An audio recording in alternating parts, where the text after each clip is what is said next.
गुरुजी, प्रथम अध्याय का। जी। ये प्रथम अध्याय का 38 नंबर का। ये निसषणा खिन्न मानसा है ना, निसषणा खिन्न मानसा।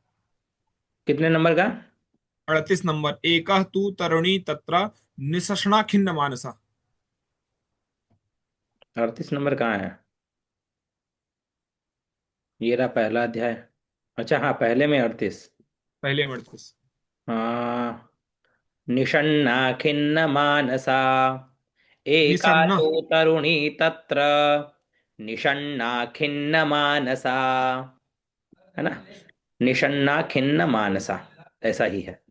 चलिए, आज वाले विषय में प्रवेश करते हैं। महात्म्य के दूसरे अध्याय में श्लोक संख्या 51 से, ठीक है। अशरीरगिरोक्तं यत्, अशरीरगिरोक्तं यत्, तत्किं साधनमुच्यताम्, ठीक है। अशरीर अशरीरगिरोक्तं यत्, तत्किं साधनमुच्यताम्, अनुष्ठेयं कथं तावत्, प्रब्रुवन्तु सविस्तरम्। अशरीरगिरोक्तं यत्, तत्किं साधनमुच्यताम्, अनुष्ठेयं कथं तावत्, प्रब्रुवन्तु सविस्तरम्। भक्तिज्ञानविरागाणां सुखमुत्पद्यते कथं, भक्तिज्ञानविरागाणां सुखमुत्पद्यते कथं, स्थापनं सर्ववर्णेषु प्रेमपूर्वं प्रयत्नतः। आकाशवाणी ने जिसके विषय में कहा है वह कौन सा साधन है और मुझे किस प्रकार उसका अनुष्ठान करना चाहिए, आप इसका विस्तार से वर्णन कीजिए। भक्ति ज्ञान और वैराग्य को किस प्रकार सुख मिल सकता है और किस तरह इनकी प्रेम पूर्वक सब वर्णों में प्रतिष्ठा की जा सकती है। तो कुमारा ऊचुहु, इसको इंपॉर्टेंट श्लोक में कर लेना, है ना। मा चिंतां कुरु देवर्षे, हर्षं चित्ते समावह, उपायः सुख साध्योत्र, वर्तते पूर्व एव हि। मा चिंतां कुरु देवर्षे, हर्षं चित्ते समावह, उपायः सुख साध्योत्र, वर्तते पूर्व एव ही। सनकादिकों ने कहा, देवर्षि आप चिंता न करें, मन में प्रसन्न हो, उनके उद्धार का एक सरल उपाय पहले से ही विद्यमान है। तो क्या है वो उपाय, उसके ऊपर चर्चा करते हैं। अहो नारद धन्योसी, विरक्तानां शिरोमणिः, सदा श्रीकृष्णदासानामग्रणिर्योगभास्करः। अहो नारद धन्योऽसि, विरक्तानां शिरोमणिः, सदा श्रीकृष्णदासानामग्रणिर्योगभास्करः। नारद जी, आप धन्य हैं, आप विरक्तों के शिरोमणि हैं, श्री कृष्ण दासों के शाश्वत पथ प्रदर्शक एवं भक्ति योग के भास्कर है। त्वयि चित्रम न मंतव्यम, त्वयि चित्रम न मंतव्यम, भक्त्यर्थमनुवर्तिनी, घटते कृष्णदासस्य भक्ते संस्थापना सदा। आप भक्ति के लिए जो उद्योग कर रहे हैं, यह आपके लिए कोई आश्चर्य की बात नहीं समझनी चाहिए। भगवान के भक्त के लिए तो भक्त की सम्यक स्थापना करना सदा उचित ही है। ऋषिर ऋषिभिर्बहवो लोके, पंथा नः प्रकटीकृता, श्रम साध्याश्च ते सर्वे, प्रायः स्वर्ग फल प्रदाः। ऋषियों ने संसार में अनेकों मार्ग प्रकट किए हैं, किंतु वे सभी कष्ट साध्य हैं और परिणाम में प्रायः स्वर्ग की ही प्राप्ति कराने वाले हैं। वैकुंठ साधक पंथ, स तु गोप्यो हि वर्तते तस्योपदेष्टा पुरुषः प्रायो भाग्येन लभ्यते। ठीक है, अभी तक भगवान की प्राप्ति कराने वाला मार्ग तो गुप्त ही रहा है, उसका उद्देश्य, उसका उपदेश करने वाला पुरुष प्रायः भाग्य से ही मिलता है। सत्कर्म एव निर्दिष्टम, सत्कर्म एव निर्दिष्टम व्योमवाचा तु यत् पुरा यदुच्यते शृणुष्वाद्य स्थिरचित्तः प्रसन्नधिः।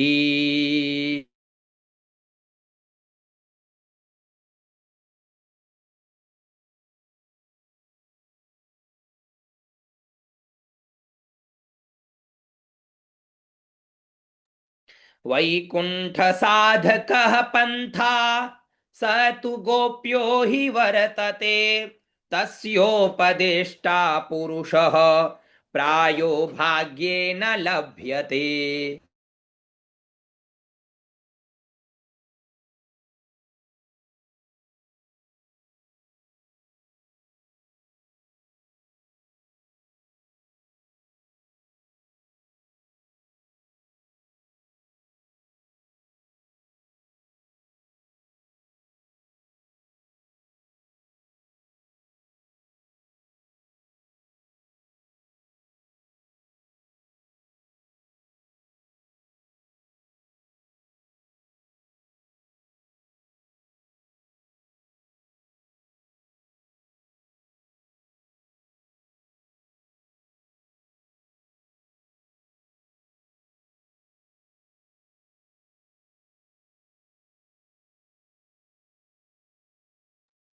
सत्कर्म एव निर्दिष्टम्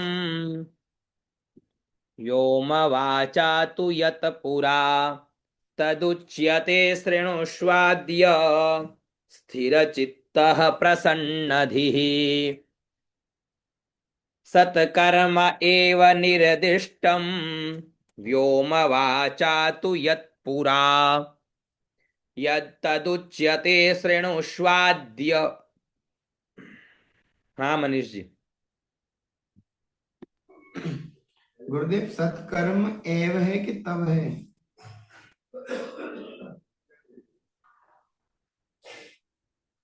तव तव तव सत्कर्म तव एव, मेरा ध्यान कहीं और था ना। सत्कर्म तव निर्दिष्टम व्योमवाचा तु यत् पुरा। ठीक है, तदुच्यते शृणुष्वाद्य स्थिरचित्तः प्रसन्नधिः। आपको आकाशवाणी ने जिस सत्कर्म, जिस सत्कर्म, आपको आकाशवाणी ने जिस सत्कर्म का संकेत किया है उसे हम बतलाते हैं। आप प्रसन्न और समाहित चित्त होकर सुनिए। नारद जी 58 नंबर का, उसके आगे देखते हैं। ठीक है,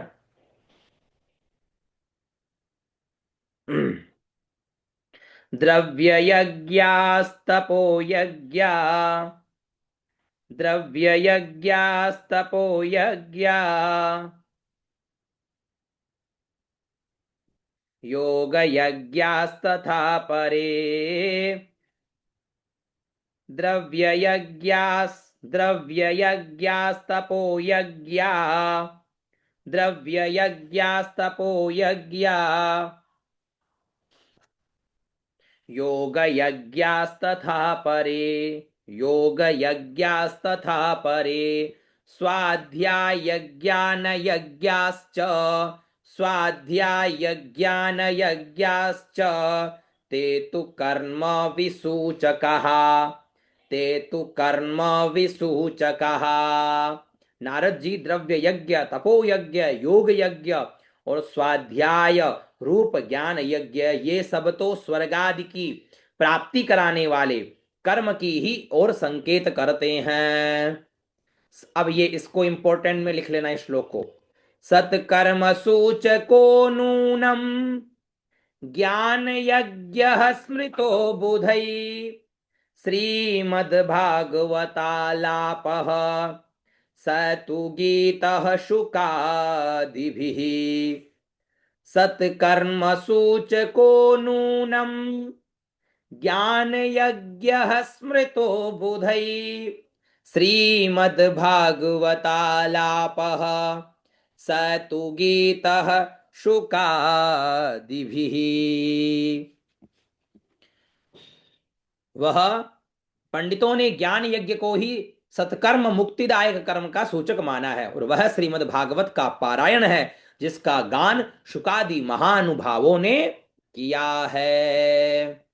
भक्ति ज्ञान विरागाणाम तद्घोषेण बलम महत् व्रजिष्यति द्वयो कष्टम व्रजिष्यति द्वयोः कष्टम सुखम भक्तेर्भविष्यति।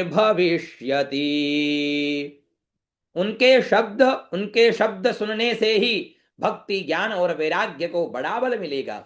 इससे ज्ञान वैराग्य का कष्ट मिट जाएगा और भक्ति को आनंद मिलेगा।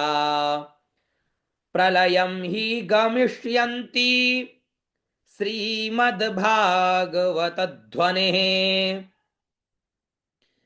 कलेर्दोषा इमे सर्वे सिंह शब्दाद्वृका इव।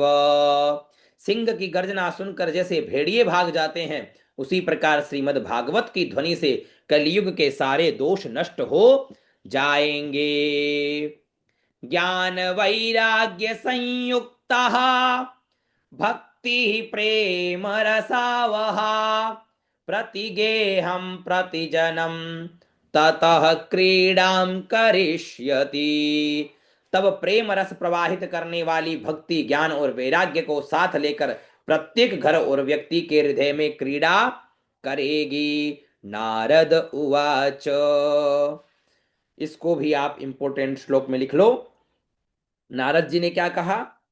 वेद वेदांत घोषैश्च गीता पाठै प्रबोधितं भक्ति ज्ञान विरागाणां नोदतिष्ठत्रिकं यदा। वेद वेदांत घोषैश्च गीता पाठै प्रबोधितं भक्ति ज्ञान विरागाणां नोदतिष्ठत्रिकं यदा।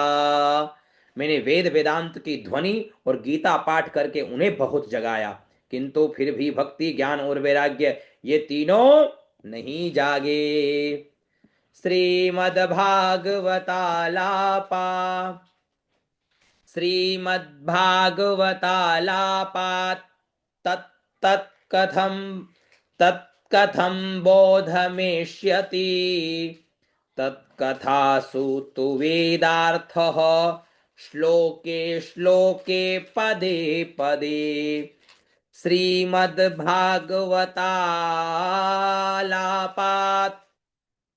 तत्कथं बोधमेष्यति तत्कथासु तु वेदार्थः श्लोके श्लोके पदे पदे। ऐसी स्थिति में श्रीमद् भागवत सुनाने से वे कैसे जगेंगे, क्योंकि उस कथा के प्रत्येक श्लोक और प्रत्येक पद में भी वेदों का ही तो सारांश है। छिन्दन्तु संशयं ह्येनं, है ना, छिन्दन्तु संशयं ह्येनं भवन्तो मोघदर्शनः विलम्बो नात्र कर्तव्यः शरणागत वत्सला। आप लोग शरणागत वत्सल है तथा आपका दर्शन कभी व्यर्थ नहीं जाता, इसलिए मेरा यह संदेह दूर कर दीजिए, इस कार्य में विलंब न कीजिए। कुमारा ऊचुः, ये प्रथम को आप क्या करो, मोस्ट में लिख लो। वेदोपनिषदां सारात् वेदोपनिषदां सारात् जाता भागवती कथा अत्युत्तमा ततो भाति पृथक भूता फलाकृतिः। वेदोपनिषदाम सारा वेदोपनिषदाम सारा जाता भागवती कथा अत्युत्तमा ततो भाति पृथक भूता फलाकृति। श्रीमद् भागवत की कथा वेद और उपनिषदों के सार से बनी है, इसलिए उनसे अलग उनकी फल रूपा होने के कारण वह बड़ी उत्तम जान पड़ती है। आमूलाग्रम रसस्तिष्ठन् आमूलाग्रम रसस्तिष्ठन् नास्ते न स्वाद्यते यथा स भूयः संपृथक् भूतः फले विश्वा मनोहरः। जिस प्रकार रस वृक्ष की जड़ से लेकर शाखा ग्रह पर्यंत रहता है, किंतु इस स्थिति में उसका आस्वादन नहीं किया जा सकता, वही जब अलग होकर फल के रूप में आ जाता है तब संसार में सभी को प्रिय लगने लगता है। यथा दुग्धे स्थितं सर्पिर न स्वादायोपकल्पते पृथक भूतं हि तद्गव्यम देवानां रसवर्धनम। दूध में घी रहता ही है, किंतु उस समय उसका अलग स्वाद नहीं मिलता, वही जब उससे अलग हो जाता है तब देवताओं के लिए भी स्वाद वर्धक हो जाता है। ईक्षुणामपि मध्यांतम शर्करा व्याप्य तिष्ठति पृथक भूता च सा मिष्टा तथा भागवती कथा। खांड ईख के और छोर और बीच में भी व्याप्त रहती है, तथापि अलग होने पर उसकी कुछ और ही मिठास होती है। ऐसी ही यह भागवत की कथा है। इदं भागवतम नाम, इसको भी इंपॉर्टेंट में लिख लो। इदं भागवतम नाम पुराणं ब्रह्म संहितं भक्ति ज्ञान विरागाणां स्थापनाय प्रकाशितम्। इदं भागवतं नाम पुराणं ब्रह्म संहितं भक्ति ज्ञान विरागाणां स्थापनाय प्रकाशितम। यह भागवत पुराण वेदों के समान है। श्री व्यास देव ने इसे भक्ति ज्ञान और वैराग्य की स्थापना के लिए प्रकाशित किया है। वेदांत वेद सुस्नाते गीताया अपि करतरी परितापवती व्यासे मुह्यत्यज्ञान सागरे।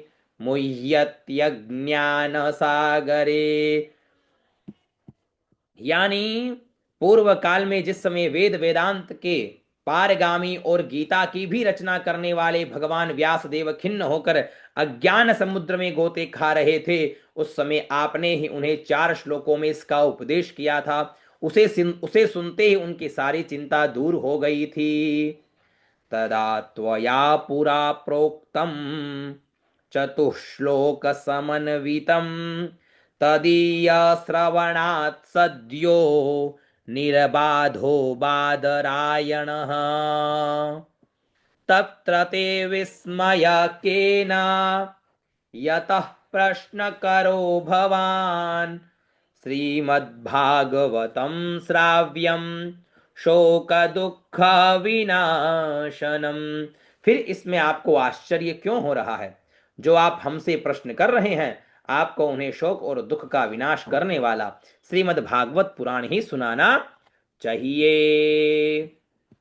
नारद उवाच यद्दर्शनं च विनिहन्त्या शुभानि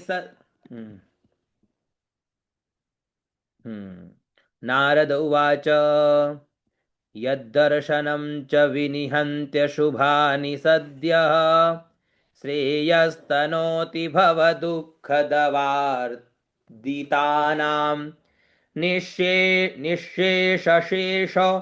मुखगीत कथैकपाना प्रेम प्रकाश कृतये शरणं गतोऽस्मि। यद्दर्शनं च विनिहन्त्य शुभानि सद्यः श्रेयस्तनोति भवदुःख दवार्दितानां निःशेष शेष मुखगीत कथैकपानः प्रेम प्रकाश कृतये शरणं गतोस्मि। महानुभावों, आपका दर्शन जीव के संपूर्ण पापों को तत्काल नष्ट कर देता है और जो संसार दुख रूप दावा नल से तपे हुए हैं उन पर शीघ्र ही शांति की वर्षा करता है। आप निरंतर शेष जी के सहस्र मुखों से गाये हुए भगवत कथामृत का ही पान करते रहते हैं। मैं प्रेम लक्षणा भक्ति का प्रकाश करने के उद्देश्य से आपकी शरण लेता हूं। अब ये वाला श्लोक है ना, ये तो बहुत ही मोस्ट इंपॉर्टेंट में लिख लो इसको।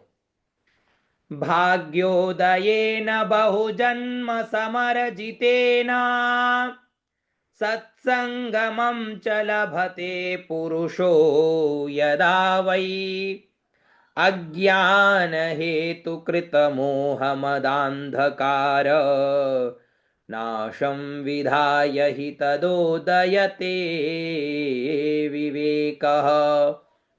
भाग्योदयेन बहुजन्म समरजितेन सत्संगमं च लभते पुरुषो यदा वै अज्ञान हेतु कृत मोह मदांधकार नाशम विधाय हि तदोदयते विवेकः। जब अनेकों जन्मों के संचित पुण्य पुंज का उदय होने से मनुष्य को सत्संग मिलता है, तब वह उसके अज्ञान जनित मोह और मद रूप अंधकार का नाश करके विवेक उदय होता है। अथ इति श्री पद्म पुराणे उत्तरखंडे श्रीमद्भागवत महात्म्ये कुमार नारद संवादो नाम द्वितीयोऽध्यायः। अथ तृतीयोऽध्यायः। ठीक है, तो तृतीयोध्याय में अथ तृतीयोध्यायः, तृतीय अध्याय में हम बाद में प्रवेश करेंगे। अभी चलते हैं अब अपन कथा की ओर। ठीक है, चलो।